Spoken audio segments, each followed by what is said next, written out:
यशय्या संदेष्ट्याच्या पुस्तकातून घेतलेले वाचन. शिणलेल्यांस बोलून धीर कसा घ्यावा ते समजावे म्हणून प्रभू परमेश्वराने मला शिष्याची जिव्हा दिली आहे. तो रोज सकाळी मला जागे करतो. शिष्यांप्रमाणे ऐकावे म्हणून माझे कान उघडतो. प्रभू परमेश्वराने माझे कान उघडले आहेत. मी फितूर झालो नाही, मागे फिरलो नाही. मी मारणाऱ्यांपुढे आपली पाठ केली, केस उपटणाऱ्यांपुढे मी आपले गाल केले. उपमर्द व चिथू यांपासून मी आपले तोंड चुकवले नाही. प्रभू परमेश्वर मला सहाय्य करणार म्हणून मी लज्जित झालो नाही. मी आपले तोंड गारगोठी सारखे केले. माझी फजिती होणार नाही हे मला ठाऊक होते. प्रभूचा शब्द. देवाला धन्यवाद.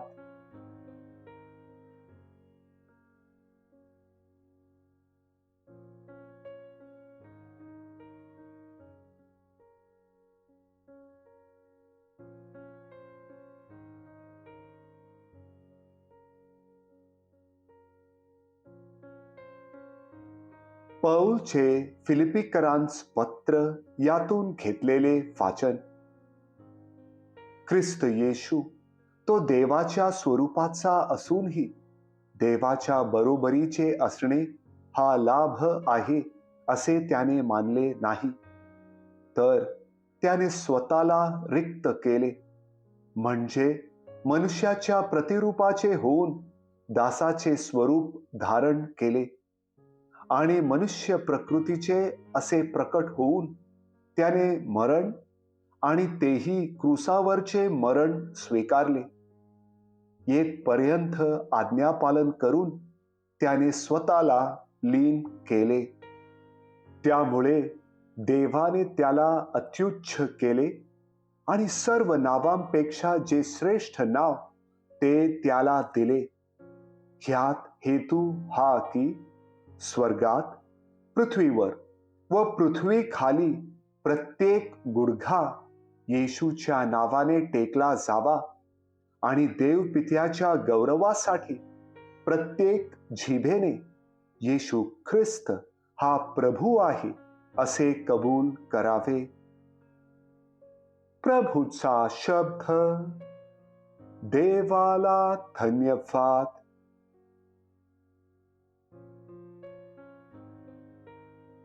मथई लिखित शुभ वर्तमानातून घेतलेले आमच्या प्रभू येशू ख्रिस्ताचे दुःख सहन.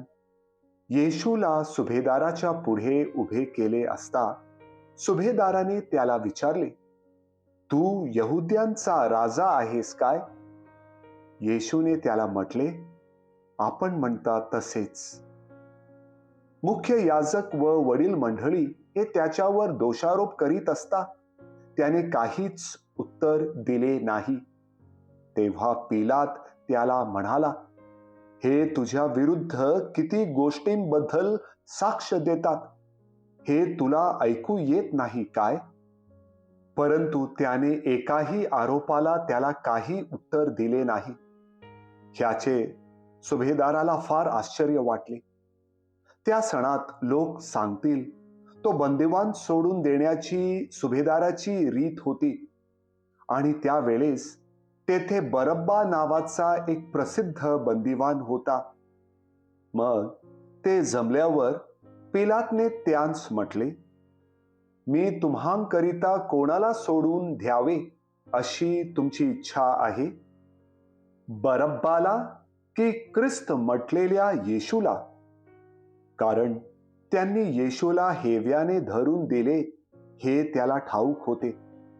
तो न्यायासनावर बसला असता त्याच्या पत्नीने त्यास निरोप पाठवला की त्या नीतिमान मनुष्याच्या बाबतीत आपण पडू नये, कारण आज स्वप्नात त्याच्यामुळे मला फार यातना झाल्या.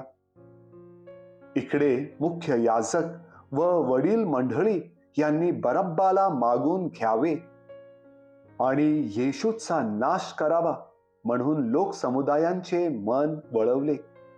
सुभेदाराने त्यांस विचारले, तुम्हांकरिता या दोघांतून कोणाला सोडून द्यावे अशी तुमची इच्छा आहे? ते म्हणाले, बरब्बाला. पिलाताने त्यांस म्हटले, तर ख्रिस्त म्हटलेल्या येशूचे मी काय करावे? सर्व म्हणाले, त्याला क्रुसावर खिळून टाका. तो म्हणाला, का बरे? त्याने काय वाईट केले आहे? नंतर ते फारच आरडाओरडा करीत म्हणाले, त्याला क्रुसावर खिळून टाका. यावरून आपले काहीच चालत नाही, उलट अधिकच गडबड होत आहे असे पाहून पिलातने पाणी घेऊन लोकसमुदायासमोर हात धुवून म्हटले, मी या मनुष्याच्या रक्ताविषयी निर्दोष आहे. तुम्हीच पहा. सर्व लोकांनी उत्तर दिले की त्याचे रक्त आम्हावर आणि आमच्या मुलांबाळांवर असो. तेव्हा त्याने त्यांच्याकरिता बरब्बाला सोडले आणि येशूला फटके मारून क्रुसावर खिळण्याकरिता शिपायांच्या स्वाधीन केले. नंतर सुभेदाराच्या शिपायांनी येशूला वाड्यात नेले आणि सगळी तुकडी त्याच्या विरुद्ध जमवली. त्यांनी त्याची वस्त्रे काढून त्याच्या अंगात किरमिजी रंगाचा झगा घातला, काट्यांचा मुकुट गुंफून त्याच्या मस्तकावर ठेवला, त्याच्या उजव्या हातात वेत दिला आणि त्याच्या पुढे गुडघे टेकून, हे यहुद्यांच्या राजा, तुला नमस्कार असे म्हणून त्यांनी त्याची थट्टा सुरू केली. ते त्याच्यावर थुंकले व तोच वेत घेऊन ते त्याच्या मस्तकावर मारू लागले. मग त्याची थट्टा केल्यावर त्यांनी त्याच्या अंगातून तो झगा काढून त्याची वस्त्रे त्याच्या अंगात घातली आणि ते त्याला क्रुसावर खिळण्याकरिता घेऊन गेले. ते बाहेर जात असता शिमोन नावाचा कोणी एक सिरेनेकर मनुष्य त्यांस आढळला. त्याला त्यांनी येशूचा क्रूस वाहण्याकरिता बेटीस धरले. मग गुलगुथा नावाच्या जागी येऊन पोचल्यावर त्यांनी त्याला पित्त मिश्रित द्राक्षरस प्यावयास दिला, परंतु तो चाखून पाहिल्यावर तो पिईना. त्याला क्रुसावर खिळल्यावर त्यांनी चिट्या टाकून त्याची वस्त्रे वाटून घेतली.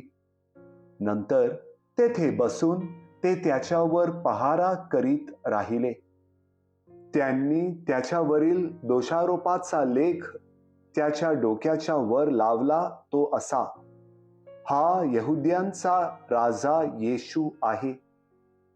त्यावेळी त्यांनी त्याच्या बरोबर 2 लुटारू, एक उजवीकडे आणि एक डावीकडे असे क्रुसावर खिळले आणि जवळून जाणारे येणारे डोके हलवीत त्याची अशी निंदा करीत होते, अरे, मंदिर मोडून 3 दिवसांत बांधणाऱ्या तू देवाचा पुत्र असलास स्वतःचा बचाव कर, क्रुसावरून खाली उतर.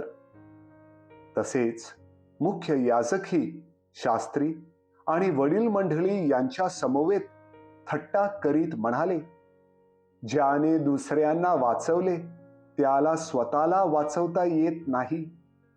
तो इस्रायेलचा राजा आहे. त्याने आता क्रुसावरून खाली उतरावे म्हणजे आम्ही त्याच्यावर विश्वास ठेवू. तो देवावर भरवसा ठेवतो. तो त्याला हवा असेल तर त्याने त्याला आता सोडवावे, कारण मी देवाचा पुत्र आहे असे तो म्हणत असे. जे लुटारू त्याच्या बरोबर क्रुसावर खिळले होते त्यांनीही त्याची तशीच निंदा केली. मग दुपारी 6व्या तासापासून 9व्या तासापर्यंत देशभर अंधार पडला आणि सुमारे 9व्या तासाला येशू मोठ्याने आरोळी मारून बोलला, एलोय एलोय लामा सबक्तनी, म्हणजे माझ्या देवा, तू माझा त्याग का केलास? तेथे जे उभे होते त्यांच्यातील कित्येकांनी हे ऐकून म्हटले, तो एलियाला हाक मारतो. मग त्यांच्यातून एकाने लागलेच धावत जाऊन स्पंज घेतला आणि तो आंबेने भरून बेताच्या टोकावर ठेवून त्याला चोखावयास दिला.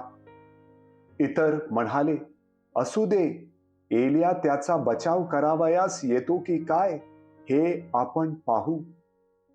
लवकरच येशूने पुन्हा मोठ्याने ओरडून प्राण सोडला. तेव्हा पहा, पवित्र स्थानातील पडदा वरपासून खालपर्यंत फाटून दुभागला. भूमी कापली, खडक फुटले, थडगी उघडली आणि मरण पावलेल्या पवित्र जनांतील पुष्कळ जणांची शरीरे उठवली गेली. ते त्याच्या पुनरुत्थानानंतर थडग्यांतून निघून पवित्र नगरात गेले आणि अनेकांना दिसले. शताधिपती व त्याच्या बरोबर येशूवर पहारा करणारे हा भूमिकंप आणि घडलेल्या गोष्टी पाहून अत्यंत भयभीत झाले आणि खरोखर हा देवाचा पुत्र होता असे म्हणाले. प्रभूचे शुभवर्तमान. हे प्रभू येशू ख्रिस्ता, तुझी स्तुती असो.